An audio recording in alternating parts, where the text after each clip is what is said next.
Well, when I was a little boy, about 9 or 10 years old, I was visiting an uncle out in Minneapolis, and he had a player piano, and I'd never seen such a thing like that. My gosh, that was the greatest thing I ever heard in my life. So I always wanted one, but my parents, of course, would never permit one in the house. But when I came home from the military service in 1946, I had means of my own, and I went out and bought one and dragged it into the house. And I'm sure my parents didn't go for that too much, especially after my father having paid for music lessons for years for me. But anyway, I got interested in that. And then some years later, when we moved here to Vestal, I learned more about the existence of the infinite variety of mechanical instruments that were on the scene over many years. And I thought it'd be kind of fun to put together a collection. So over the years, we assembled a comprehensive collection which has representative pieces from practically all of the different types of mechanical music machines that have been made.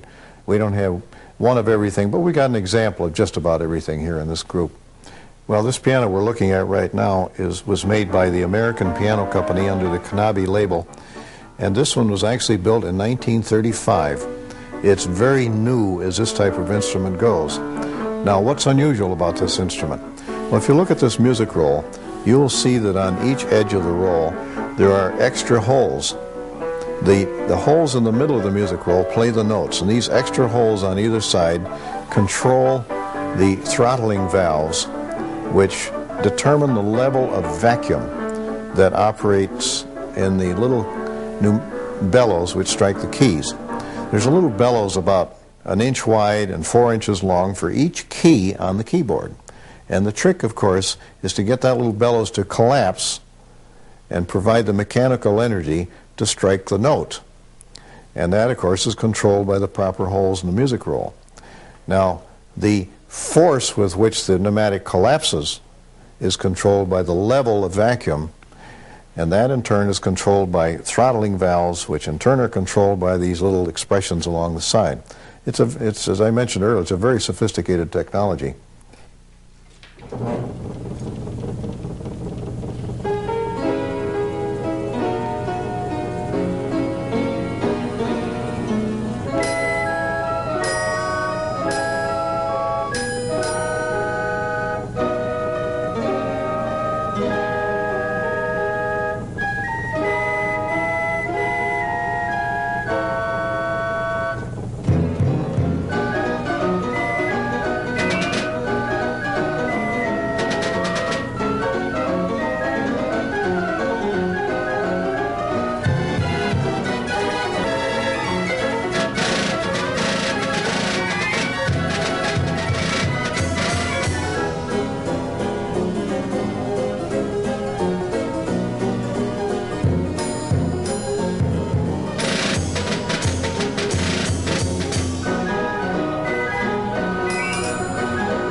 Now, Mr. Seberg was a Swedish immigrant who came to this country around the turn of the century.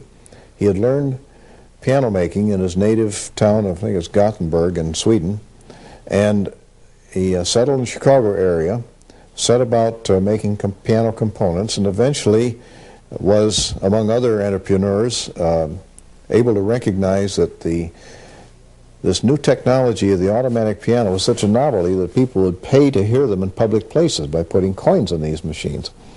So machines of this type eventually became quite sophisticated in terms of the technology of the day, and this is a very good example.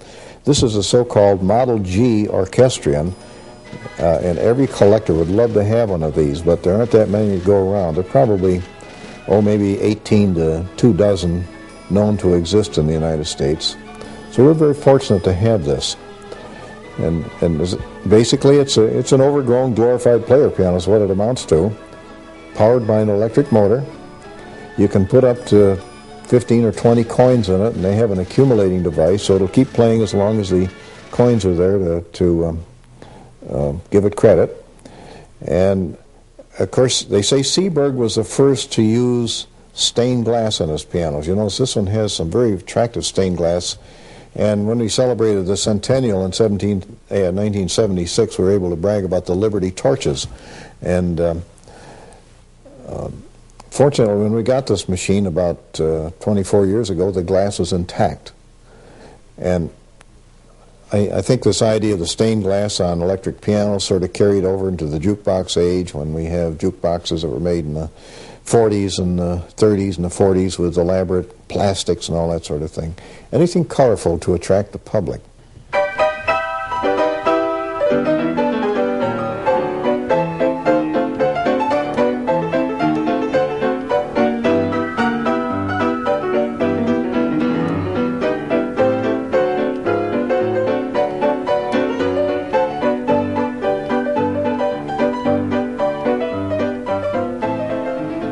The history of mechanical music is really a very rich and interesting one.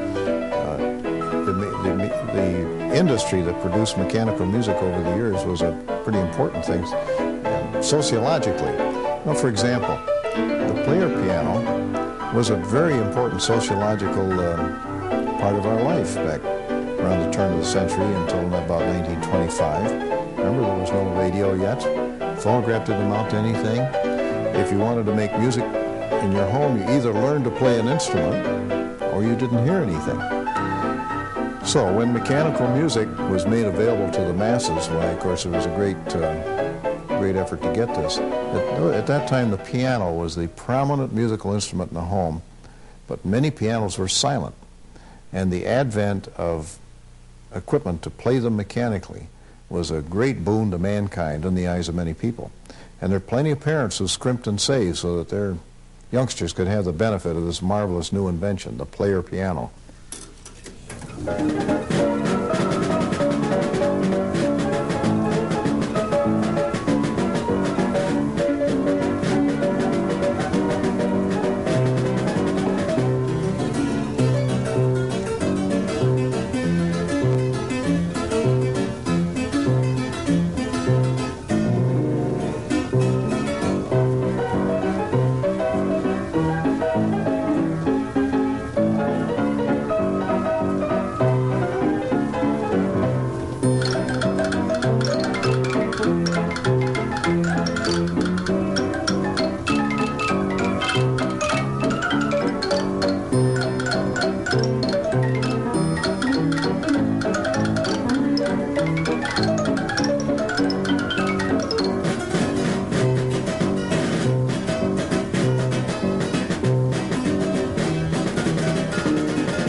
Here in the town of Binghamton, city of Binghamton, was a fellow named Ed Link who worked in his father's piano factory back during the teens and the 20s. And he learned the piano making trade. And he was really more interested in aviation than he was player pianos and pipe organs, which they also made. And when the firm went bankrupt in about 1927, he transferred his interest to aviation. And he had the idea that learning to fly was expensive. A lot of the training had to be done on the ground if it was ever to be within reach of many people. So Ed Link developed, using player piano parts and airplane components, the famed Link flight trainer. And anybody who's lived through the World War II era who knows anything about aviation knows that they played a very, very significant part in the training of pilots in great numbers for the Allied forces all over the world during World War II. And that it has its outgrowth in this machine, which is built right here in local Binghamton. This particular orchestrion has a xylophone in it and some drums and traps, which you can hear. But the most interesting way for the first-time observer is the way it handles the music. You see, we've got this great big wad of music bunched into this box down at the bottom. What it is a loop of paper about 220 feet long, and there are 15 tunes punched into the music roll. Now, why this clumsy thing? Well, the beauty of it is that the paper always goes one way, and therefore you don't have the complexity of a rewind device. Think of a typewriter. What's the thing that always goes wrong in a typewriter? It's a ribbon rewind, isn't it? Well, with this device, you don't have that problem. Of course, it's a nuisance to change the music roll, and there's a special spool that's used to wind up the music and get it back into a box. But most of these machines were made for route operators. Just as today we would have a commercial firm that owns a bunch of jukeboxes or video games or something like that and puts them out in stores and restaurants and arcades. In those days, there were route operators of electric pianos. And this is the type of thing that they put out on location in those days. Historically, this is interesting to me because it's how an industry, which is a very big industry in this country today, got its start. The Link Company locally employs 3,500 people today. Something, big numbers like that, with a couple plants or more plants overseas. And there are other, we do learn everything by flight simulation today. And it has its origins right here.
The machine we're looking at here is European in origin.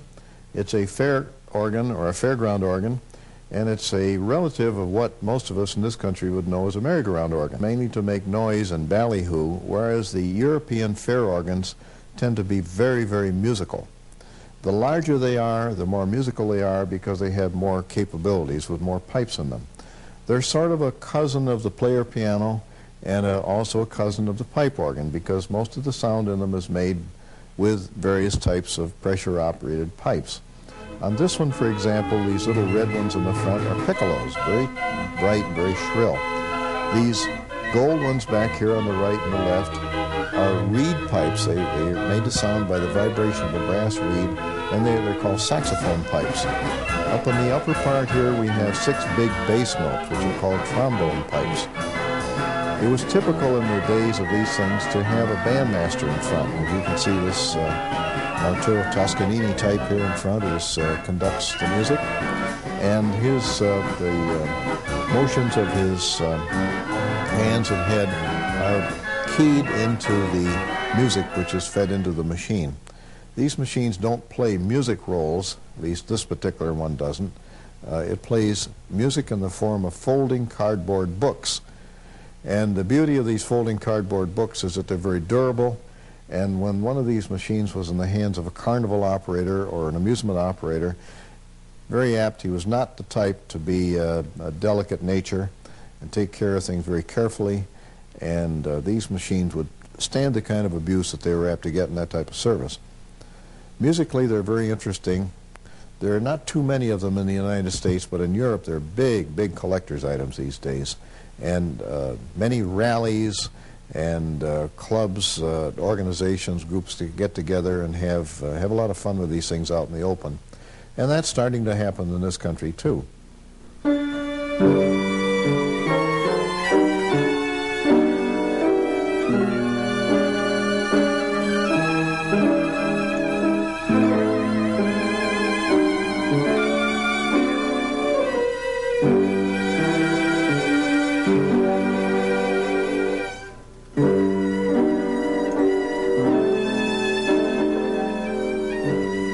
Let's take a look at what's happening in this violin playing machine. This is a real violin in every respect except one. You notice it doesn't have any tuning pins in it up here on the neck of the violin. These strings are held taut by these hanging weights over here at the left, and that's the way the violin is kept in tune at all times. You know, an ordinary violin won't stay in tune 5 minutes, but with this hanging weight keeping the string under constant tension, they'll stay in tune a long time. Now, the bowing is done not by a bow in the sense that you know a violinist to use one, but it's done by these little rotating wheels, which are comprised of celluloid discs.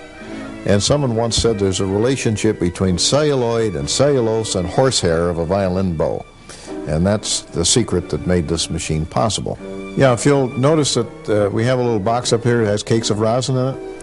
This machine has a 5-tune music roll, and for every nickel you get 1 tune. At the end, when 5 tunes have been played, the music roll reverses itself, goes back to the beginning, and during the rewind process, this little box drops down and applies rosin to the bows. So it's a self-rosining device. Now, how does it do the fingering? Along the neck of the violin, you will see all these little metal fingers, and they pop up and down, and they have a notch in them. And they are located at the fret points of the violin. And the music roll tells these to come up and down at the appropriate moment to shorten the string, so that when the little bow comes down and touches the string, it's pushed down by an electromagnet. It'll produce a proper sound. The piano in the back, you notice has the long strings in the middle. Can you see how the short strings are on either side? That's an interesting technology which provides a mechanically balanced piano structure. And allegedly the thing is supposed to stay in tune a little bit longer, which perhaps it does, but I can assure you it'll drive a piano tuner crazy unless he has a little chart that came along with the machine telling him just how to tune the thing. These are a fascinating machine to watch, and whenever there's a newspaper article about a collection somewhere, or a television crew like yours comes in here to film these things, they always home in on the violin machine because they're so unusual. However, there are at least 1,000 of these machines still in existence around the United States and elsewhere. There are a few overseas. Most of them are right here in the United States. Perhaps because they were electrically operated, they tended to be very durable, they'd last for a long time, and they're so unique, maybe people didn't junk them. They were very, very widely used in Greek candy kitchens back during the 20s. Now, what there is about the Greek people that would make them interested in violino music, I don't know, but they went hand in hand with the typical Greek candy kitchen of the day. And you can tell this from the testimonial letters that the Mills Novelty Company put out in their advertising.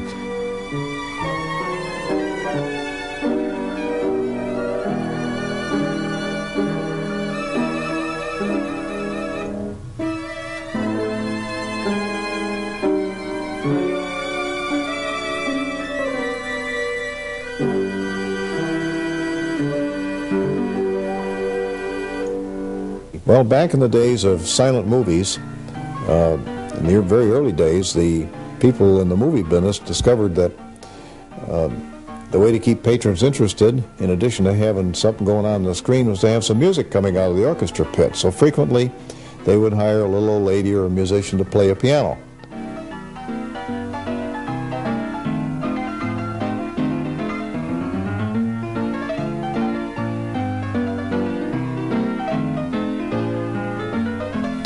And as the movie business went on, of course, orchestras and later big pipe organs for the giant movie palaces built during the 20s were developed. And this is a whole story all in itself. For small and medium-sized theaters, machines like this were sometimes used.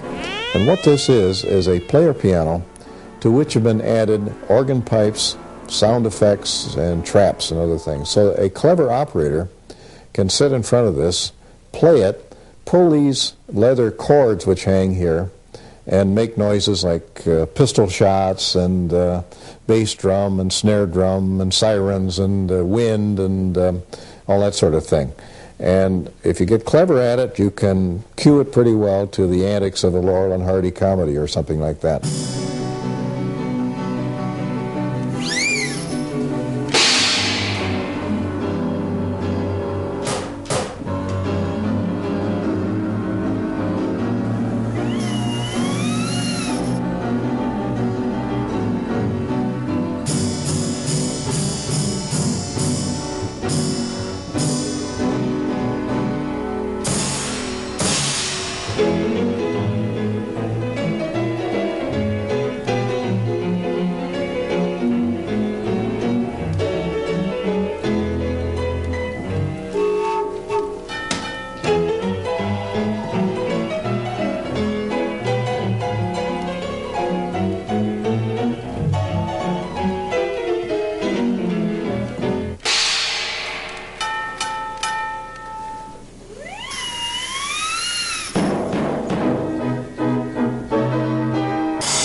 Now these machines also can be played with music rolls. On this particular machine, the music rolls are not scored for the drums and traps, and therefore the operator, if he wants that kind of effect, will have to put them in himself. Some made by other companies were orchestrated and would control some of the drums and traps more or less independently. I'm not aware of any that were specifically scored for specific movies.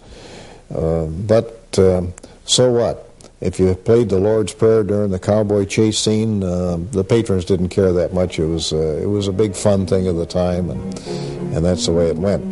But these photo players are very rare today. David Bowers, in his Encyclopedia of Automatic Musical Instruments, has estimated that perhaps 6,000 of these things were built during that era, and perhaps 50 exist today. And of the 50 that exist, maybe half of them have been restored back to working condition. We have a lot of fun with this one here.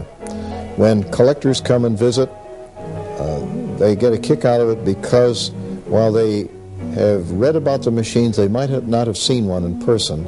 And I'm probably the only collector of this type of thing who plays one by hand. There may be other people I don't think of, but then, of course, if I'm entertaining some group of senior citizens, they might remember it, and they get a big kick out of it.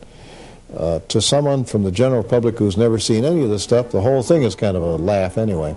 So it's a fun machine from beginning to end, and it gives me an excuse to watch some of these old silent movies like Laurel and Hardy that are really, really great.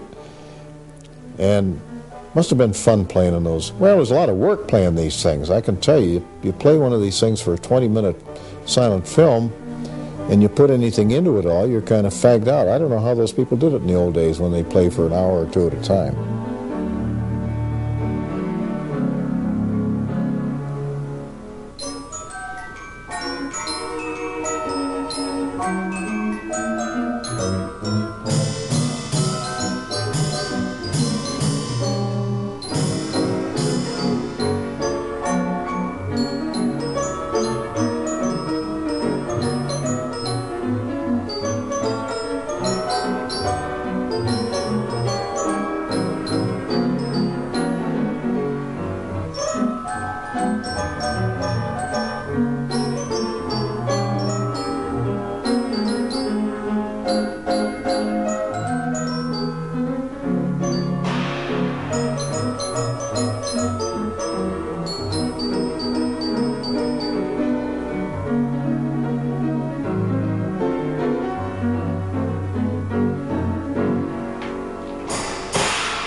We're fortunate we've been able to build enough room onto our house to display these pieces nicely, and we're active in the hobby groups like the Musical Box Society and go to the meetings and conventions, and on top of that, now we are full-time in the book publishing business, and we make our living publishing books about all these kinds of things, and that's a lot of fun. And anybody who can make a business that's based on his hobby interest is very fortunate indeed. The origin of the QRS name is really unknown, but the best story we have is that since QRS was founded as a subsidiary of a player piano manufacturing company, that no provision had been made for piano roll orders. And when they came in, they were put in the Q file of the company mail cabinet, because Q was a seldom used letter and there was plenty of room there. But as orders grew and as the player piano caught on, eventually the orders spilled over into the R slot, which was next door, and then into the S slot, which was next to that. So piano roll orders came to be known as QRS orders. There is a common misconception that only old music is available on piano rolls. But the piano roll is just a medium for popular music. That's all it ever was. So in the 20s, music of the 20s was put on rolls, but in the 30s, music of the 30s was put on rolls, and so forth in the 40s, 50s, and 60s, and here in the 80s, we're doing music of the 80s. There's no reason that the medium can't be used for, you know, any type of music.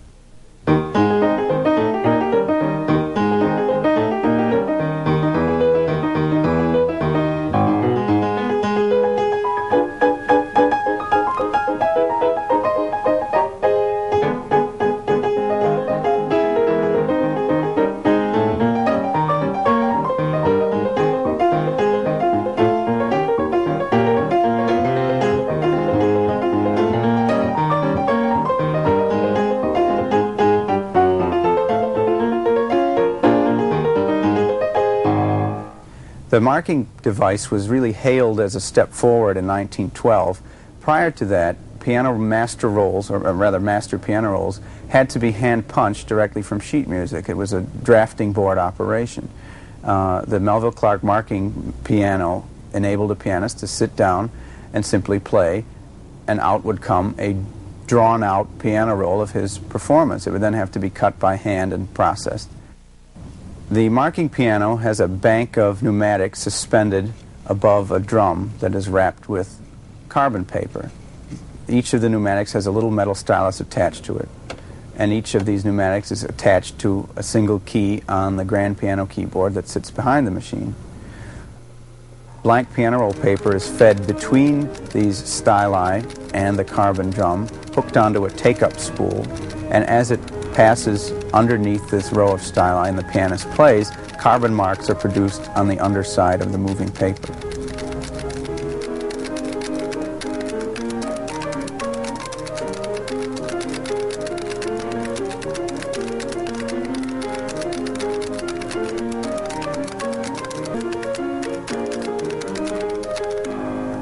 Hand-played rolls are not necessarily superior to arranged rolls at all, because a player piano cannot interpret a live performance. But it did enable the QRS company in its early days to capture some unique sounds that were not recorded elsewhere. The phonograph at that time was not very capable of recording piano, so there are some early ragtime and jazz performances that are you know, just gems of their type. Fats Waller recordings, James P. Johnson recordings, and so forth. Rudy Martin is really an amazing character.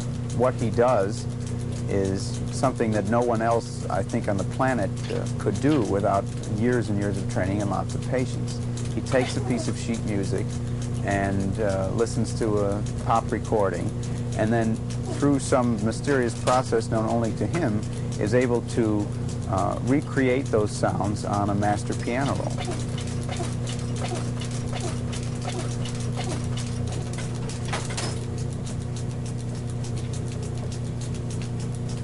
What Rudy does first is sit down at the keyboard and read through the music, listen to the record, and begin to get an idea of the form of the thing.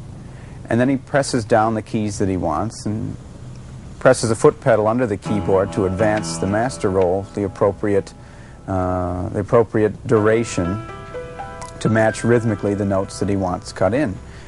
He has to be thinking of about 100 different things at once, so what he's going to do next tells him what levers he's going to have to pull above the keyboard. Really a note and a chord at a time. He starts at the beginning and crawls through the piece. It may take him 8 hours to master a 3-minute song, but it's all, you know, it's a growth. It starts with the first note, and then that gives way to the second note and third note and so on. And there's a continuity at the end of it that you wouldn't believe possible from the slowness of the process.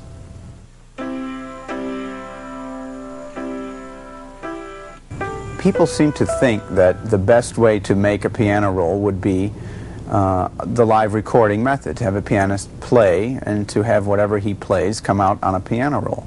But the player piano is incapable of reproducing a human performance.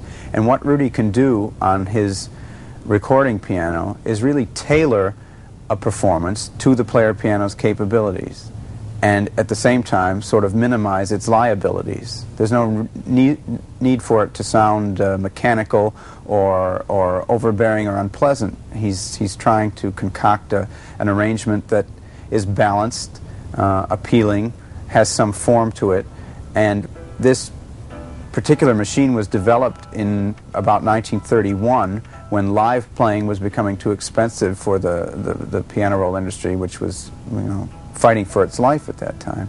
And really it saved the industry, and I think made for the piano roll sound that most people are familiar with. The result of Rudy's work is a primary master roll, a paper master roll. That can then be doctored in any number of ways. If he has decided that the form of the finished roll will have repeated sections in it, he only need record them once on the recording piano, because in the further editing and editing process he can duplicate that section one or more times, and in different keys to give it some variety. Once the primary master has been punched on the recording piano, it's gone over, edited with a little ruler that looks like a keyboard so the holes can be identified, and a punched grid of paper that tells Rudy where the beats fall. Any corrections that he wishes to make at that point he has to do with a sharp knife, an artist's knife, and Scotch tape. Once he's made those corrections, he'll get a finished production roll from the master machine in his arranging room. That master machine reads the corrected primary master and produces the new finished production master with all the rhythm corrections and note corrections. That master roll, the production master, is then read onto a floppy disk in an Apple computer. The computerization of our process really was sparked by a hobbyist in Michigan who had developed a computer system for his home organ, whereby he could record and it would play back. And we were impressed by it and asked him if he would be into electronic perforator control system for us. And he came here, talked to Rudy and others so that he knew what the machine had to be able to do, and then came up with a computer program to do it. The image that appears on the computer screen is exactly the same as the image that appears on the primary master roll. It may seem incomprehensible to uninitiated people, but to a piano roll worker, those holes are as clear as printed music. So when that passes by on the screen, Rudy can spot errors or decide where he'd like to make changes, and by moving the cursor around, rather than cutting things in with knives and Scotch taping out errors, all he has to do is press keys and he affects those changes. The four-cut perforator previously ran from paper production rolls, but now all we have to do is insert the disc, which has the same data that was on a paper master roll, and that tells the perforator where to punch the holes. There are 4 channels to this perforator, 2 on each side of the central console. Each of these is 16 layers thick with piano roll paper. So we can produce as many as 64 copies of a roll at one time. Behind the perforator are large racks containing big drums of paper. The paper on those racks is wider than the finished roll paper. It's gathered at the front of the rack by pinch rollers, and these create a slack loop in paper before it feeds through some separating racks and finally under the head of the perforator where it is punched. As it's being punched, it's also being trimmed by a pair of knives so that it comes out 11 1/4 inches, which has been the standard piano roll width since about 1908. Many of the people who work here have worked here for a number of years. Some of them have had family members who work here, and a number of them own player pianos. So there is kind of a familial feeling here. People attend the weddings of each other's offspring and so forth. So it's and it's an anachronistic place, certainly a piano roll factory in these days, but it's not, the people are like any other people. I think they enjoy being in each other's company every day, which makes it a pleasant place to work.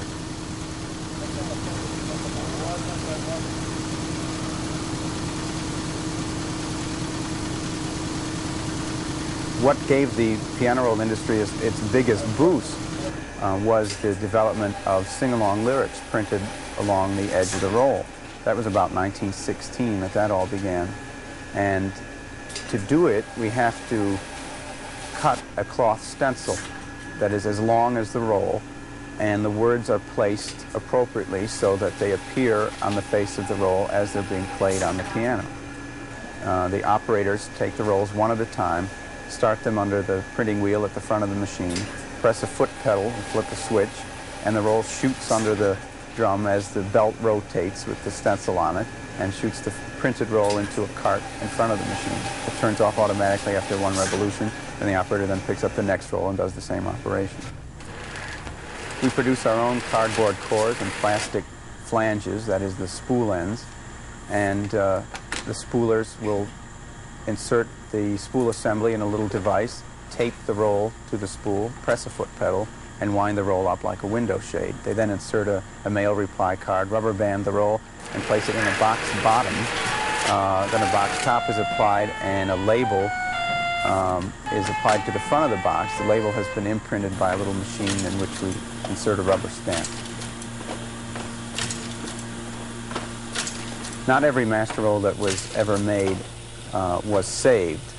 There are, however, thousands of masters down there that are no longer in production, and it is no longer our policy to destroy master rolls. However, with the conversion to floppy disk, all of the masters in this master room will be able to be stored in a fraction of the space and easily duplicated so that duplicates can be stored off the premises in the event of catastrophe.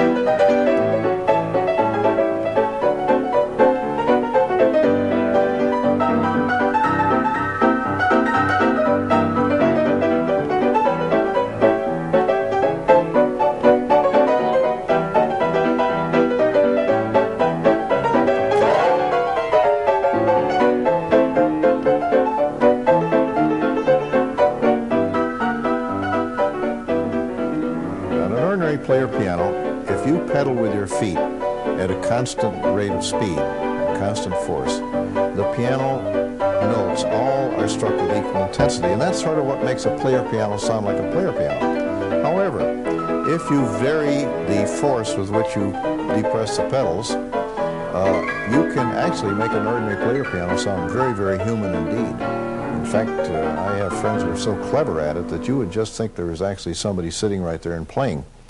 Back in the days when these machines were popular, the piano companies spent enormous amounts of money trying to educate the public to play the player piano artistically. Well, I think they wasted their breath. Most people in an ordinary player piano just get up there and beat on the thing.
Oh, the bazooka.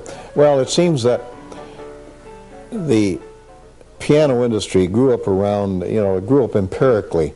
Pianos were all developed by men who worked in workshops, and there's a scientific basis for why pianos sound like they do, most piano design work has been done by, rule of thumb and everything else.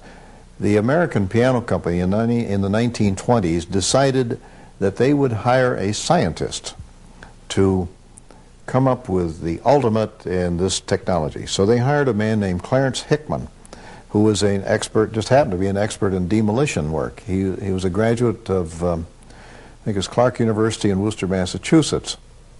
Set him up in a laboratory in New York City and gave him the assignment of working with the original developer of the AMICA, but to bring out the latest technology of the time. So Dr. Hickman eventually conceived of all of the devices which went into making this Model B AMICA.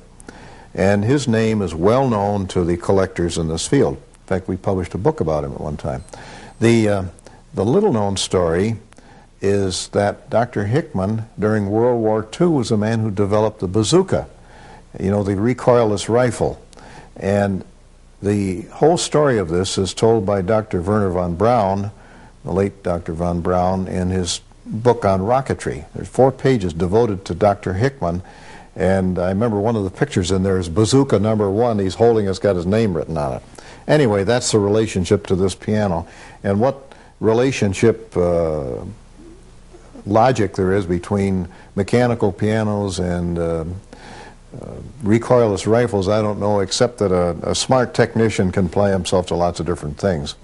This man also worked with Dr. Goddard in early space rocketry work, and he depicted in the museum in Roswell, New Mexico, where Dr. Goddard did much of his work out in the New Mexico desert.